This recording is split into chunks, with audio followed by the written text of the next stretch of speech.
दीदी आओ, मैं भी कुछ मदद करवा देती हूँ। शुक्रिया राशि। शुक्रिया कैसा? बाहर मेरी बड़ी बहन के रिश्ते वाले बैठे हुए हैं, तो मेरा भी तो फर्ज बनता है कि उनकी खातिरदारी में हाथ बटाने का। सही कहा। दोनों बहनों ने बाहर बैठे हुए रिश्ते वालों के लिए चाय नाश्ता तैयार किया और वो उसे लेकर आ गई। अरे, आपकी दोनों बच्चियां जुड़वा हैं? हाँ। अरे, इनमें तो मैं कंफ्यूज हो गया हूँ। इनमें से आपकी बड़ी बेटी कौन सी है?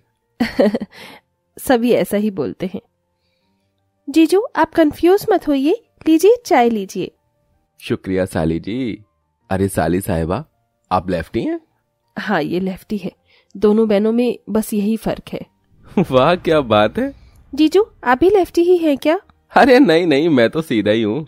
ऐसा मत बोल राशि, मेरे दामाद जी फुल सीधे हैं।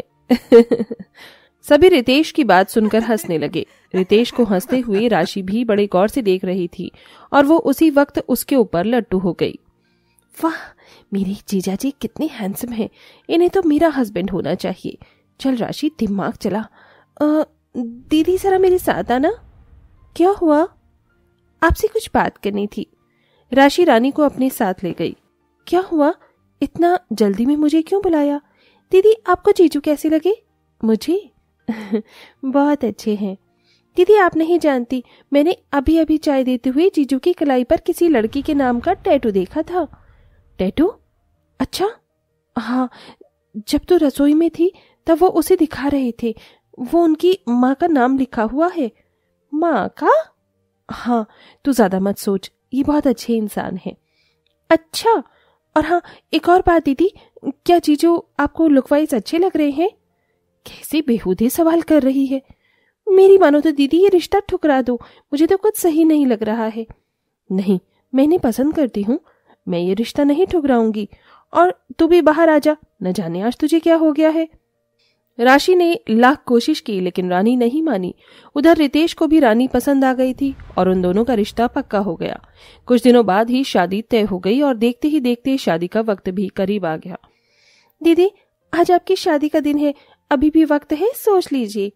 देख राशि, तेरे जीजू में कोई खराबी नहीं है, इंसान की आंखें सब कुछ बता देती हैं।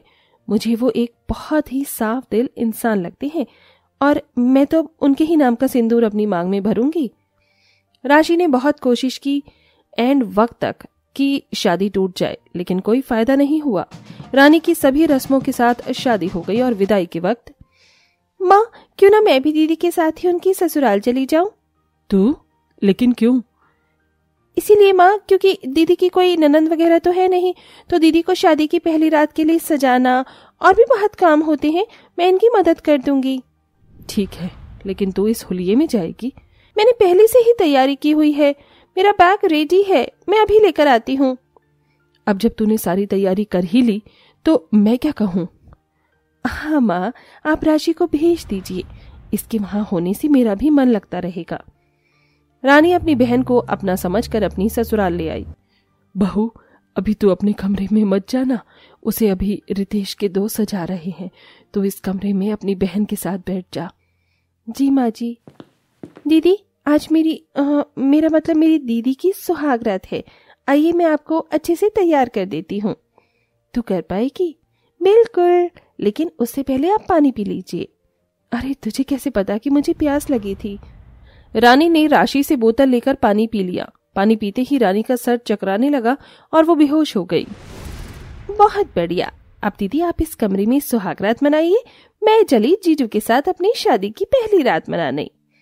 राशि ने अपने बैग में से अपनी बहन के जैसा ही सेम लहंगा निकाला और वो बिल्कुल दुल्हन की तरह तैयार होकर अपनी बहन के कमरे में चली गई।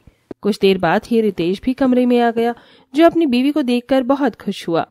अरे रानी, आज तो तुम चांद की तरह चमक रही हो।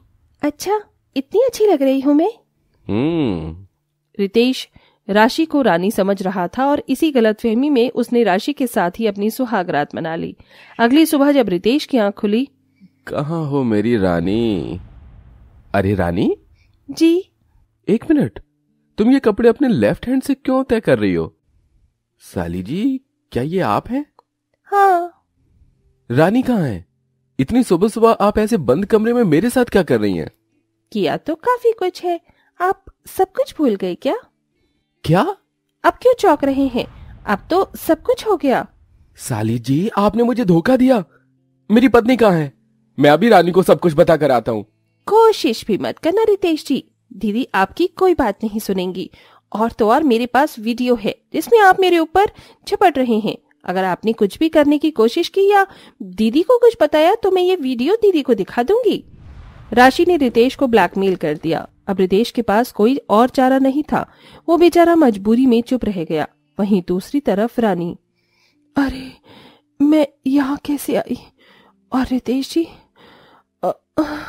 मुझे कुछ याद क्यों नहीं आ रहा है? रानी अभी उठी ही थी कि राशि उसके पास आ गई। उठ गई क्या दीदी?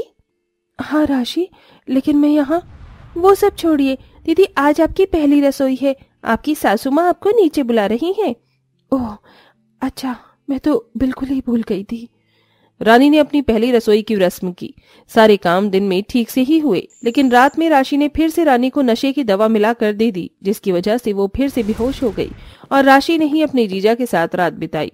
वो उससे बात बात पर ब्लैकमेल करती रहती थी और अगर कभी रितेश रानी को सच्चाई बताने की कोशिश करता था तो रानी उसकी बात को टाल देती थी। रानी, तुम जानती हो? रितेश जी, अभी बाद में बताना, मैं थोड़ा बिजी हूँ। मेरी बात तो सुनो। रितेश जी, मैं आपसे बाद में बात कर लूंगी, अभी आप जाइए। रानी ने रितेश की एक नहीं सुनी। ऐसे ही रोजाना का सिलसिला चल रहा था। राशि अपनी बड़ी बहन की नाक के नीचे उसकी सौतन बनी पड़ी थी और रानी को ये खबर भी नहीं थी। राशि रितेश के साथ साथ अब घर के कामों वगैरह पर भी अपना ही हक जमाने लगी थी। हटो दीदी, जीजू खाना मांग रहे हैं। उन्हें खाना मैं दे दूंगी, तू क्यों आई है? नहीं, मैं दे दूंगी। रानी को यह सब कुछ थोड़ा अजीब लगा, लेकिन उसने इस सब को नजरअंदाज कर दिया था। ऐसे ही रात को, दीदी सॉरी, अब अपने जीजा जी के साथ रहने के लिए मुझे आपको तो बेहोश करना ही पड़ेगा ना। Okay bye, sweet dreams, good night. Rashi इतराती हुई एक बार फिर अपनी बहन को बेहोश करके रितेश के पास ही चली गई। जब घर में लगातार यही चल रहा था तो रानी को थोड़ी थोड़ी भनक सी हुई और उसे अपने पति पर शक हुआ। सुनिए रितेश जी, मुझे आपसे कुछ पूछना था। बहुत दिनों से मैं देख रही हूँ कि आप राशि के सामने अजीब सा बर्ताव क्यों करते हैं? और तो और मैं तो रात को कोई नशे की दवा भी लेकर नहीं सोती हूँ, तो मैं अपने कमरे से बाहर क्यों होती हूँ? और देखिए, दूसरे कमरे में मुझे ये नशे की दवा मिली है। ये सब क्या है? मैं इसी के तो बारे में तुम्हें कब से बताने की कोशिश कर रहा था। मेरी बात सुनो रानी, तुम्हारी बहन तुम्हारा घर तोड़ना चाहती है। क्या? राशि? मैं राशि को अच्छे से जानती हूँ, वो ऐसा कुछ नहीं कर सकती है। तुम मेरा भी तो यकीन करो, क्या मैं झूठ बोलूंगा? बोलो, मेरी बात सुनो, मैं तुम्हें सब कुछ बताता हूँ। रितेश ने रानी को सब कुछ बता दिया, जिसे सुनकर रानी के मानो दिल के 1000 टुकड़े हो गए। क्या सच में राशि ने ऐसा किया? यकीन ना हो तो तुम उससे खुद जाकर पूछ लो। रानी ने अपने आंसू पोंछे और वो राशि के पास आई और उससे सब कुछ सच सच पूछने लगी। अपनी बहन की बात सुनकर राशि ने अपने बचाव किया। दीदी, जीजू बहुत बुरे हैं, जानती हैं, इन्होंने मेरे साथ जबरदस्ती करने की कोशिश की और पता है। चुप, एकदम चुप हो जा धोखेबाज। अगर तेरे जीजा इतने ही बुरे हैं तो तू अब तक यहाँ क्यों रह रही है और रोजाना मुझे नशे की दवा क्यों देती है? बोल बोल अब। दीदी मैं कहाँ। चुप हो जा राशि, चुप हो जा। तू मेरी बहन है इसलिए तुझे बख्श रही हूँ। जा, निकल जा यहाँ से। और हाँ, आइंदा मुझे अपनी शक्ल मत दिखाना। रानी ने राशि को धक्का मारकर घर से निकाल दिया। राशि अपने घर चली गई, जहाँ पहुंचकर उसके माँ बाप ने भी उसे बहुत डांटा। आज तूने पूरी जिंदगी के लिए मेरे दामाद के आगे मेरी नजरें नीची करवा दी। हम माँ बाप है तो तुझे झेल भी रहे हैं, लेकिन हाँ, आइंदा ऐसा मत करना। मुझे किसी से भी बात नहीं करनी है। एक तरफ ये सब चल रहा था तो वहीं दूसरी तरफ। शुक्रिया रानी, मुझ पर भरोसा करने के लिए। आपके साथ 7 फेरे लिए हैं और उन फेरों का तो मैं मरते दम तक वचन निभाऊंगी। बस आप भी मेरा साथ देना। रानी की शादीशुदा जिंदगी सही सलामत थी। वहीं दूसरी तरफ राशि की भी उसके माँ बाप ने शादी कर दी थी। दोनों बहनें अब एक दूसरे से ना ही मिलती थीं और ना ही बात करती थीं और रानी अब अपनी जिंदगी में अपने पति के साथ खुशी खुशी रहती थी।